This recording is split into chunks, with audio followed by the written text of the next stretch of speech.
আমার হাতে একটা তেল, নাম হইল গিয়ে onion black hair oil. Onion black hair oil এর লাগে খালি পেঁয়াজ দিয়ে বানানো হয়েছিল হতো নাই, এটা তার বহুত জিনিস এড হয়েছে।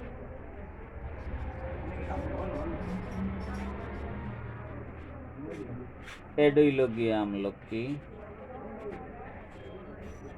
অ্যালোভেরা, মেথি, কালোজিরা, পেঁয়াজ, স্বর্ণলতা, ভৃঙ্গরাজ, কেশরাজ, তিল, ক্যাস্টর অয়েল, ভেন্নার তেল, নারিকেল তেল, গোলাপ, রক্তজবা, নিম পাতা, তেজপাতা, রসুন, মেহেদি পাতা, আরও যত তার দরকার অতটা দিয়া তৈরি করা হয়েছে। অতটা দিয়ে তৈরি করিয়া কিতার লাগি তৈরি করা হইল, কিতা লাভ হইব এটা ব্যবহার করলে? লাভ হইব গিয়া আমরা যারা মাথা গরম থাকে, প্রেশার হাই প্রেশার, প্রেশার যখন হাই হয় কাড়ে গর্দনায় ব্যথা করে, প্রেশার লো হইলেও বেদনা করে। তো হাই লাগে বেদনাটা একটু বেশি করে, ব্যতিক্রম। তো এই তেলটা মাথা দিলে আপনার মাথা ঠান্ডা থাকবে, মাথা ফাটার সম্ভাবনা নাই। গরম হইয়া মাথা ফাটিয়ে দিই তো এটা ফাটতো না, তেলটা মাথা দিলে মাথা ঠান্ডা থাকবো।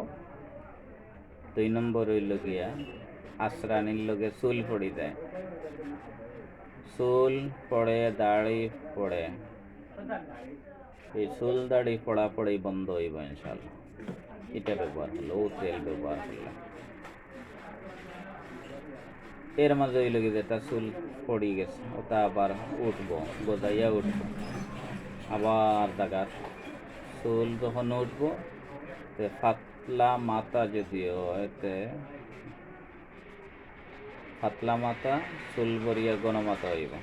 মাথা ঘন হইতো না, চুল ঘন হইব। মাথা ঘন হইলে তো কত মাথা হইতে হইব, চুল ঘন হইব। এরপরে হইল গিয়া চুলর পরিমাণ বাড়িব, মানে ঘন হইব, চুল লম্বা হইব।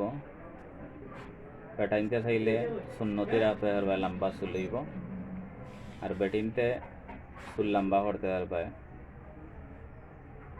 বেটিনতে চুল সাল কাটিতে পারতে না, কাটা নিষেধ।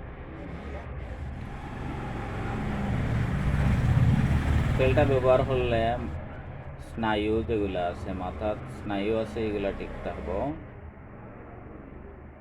আর যারার ঘুম নাই, মোবাইল চালাই হোক আর আনা চালাই হোক, আনা চালাইলেও তো ঘুম লাগে না, না খালি টেনশন, দুনিয়ার কারণে টেনশন করে।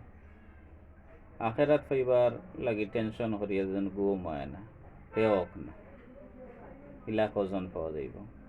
তো দুনিয়ার সফলতা অর্জন করবার লাগি টেনশন, হুগরে হইবার লাগি টেনশন, বাড়ি বানাইবার লাগি, ঘর বানাইবার লাগি, বিদেশ বাদেশ যাইবার লাগি, খালি টেনশন করতে করতে ঘুম হয় না।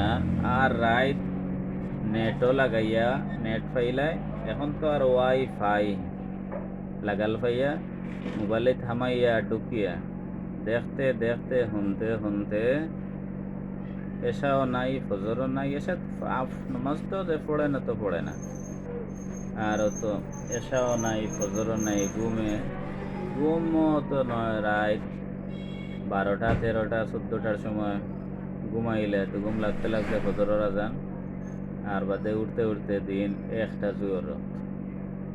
তো অনিয়মিত ঘুম যেটা, তো পয়লা নম্বর হইল গিয়া আপনি সঠিকভাবে ঘুমাইতে হইব, নির্ধারিত সময়ে ঘুমাইলে আপনি সুস্থ থাকব। এই মোবাইলত আপনি হামাইয়া সারা রাত গুয়াইয়ার দিনও ঘুমাইয়া, মজার কথা আছে না যে মজার তরকারি এক জোড়াও বলা, 7 জোড়ার চেয়ে, তো দিনও রাতকুর ঘুম এক জোড়াও বলা। সারাদিন ঘুমাইলেও রাত্রের যেটা, যে রাত্রে ঘুমানোর কারণে যে সুস্থতা শরীরের মধ্যে আয়, এটা সারাদিন ঘুমাইলে আইতো না। এর লাগি নির্ধারিত সময় ঘুমানি। যারা ঘুম হয় না, যে এখেরও ঘুম হয় না, এরা মাথাতে তেলটা একটু পরিমাণে সবসময় জ্বালান লাগাইন, দিনও জ্বালা লাগাইন, ইলেন না লাগাইয়ে একটু বাড়াইয়া মাথার মাঝে দিয়া দিলে আস্তে আস্তে ঘুমাইবা, আরামর ঘুমাইবা। ঘুম হওয়ার অর্থ হইল কি নির্ধারিত সময় পরিপূর্ণ ঘুমটা ফিল আপ হয়ে যেত, ফজরের নামাজ নির্ধারিত সময়কে মসজিদ ও ইমাম সাহেবের পিছনে তকবিরুল্লাহর সহিত ফোড়ান নিয়ত করিয়ে তেল মাথাত লাগাও, যাতে ঘুমে নামাজ নষ্ট না হয়। এরপরে হইল গিয়া উঁচা রক্তচাপ, মানে উচ্চ রক্তচাপ যেটা আছে ওটা কমবো। যেহেতু তেলটা মাথার দিলে মাথা ঠান্ডা রাখবো, তাহলে উচ্চ রক্তচাপটারে নিয়ন্ত্রণে আনবো। যার ব্লাড প্রেশার হাই হইলে তো প্রবলেম, এর লাগি ডাক্তারখানাত গেলেও তখন জানি প্রেশার মাপা হয়। প্রেশার মাপার কারণ কি, রোগী সম্পর্কে আইডিয়া করা যে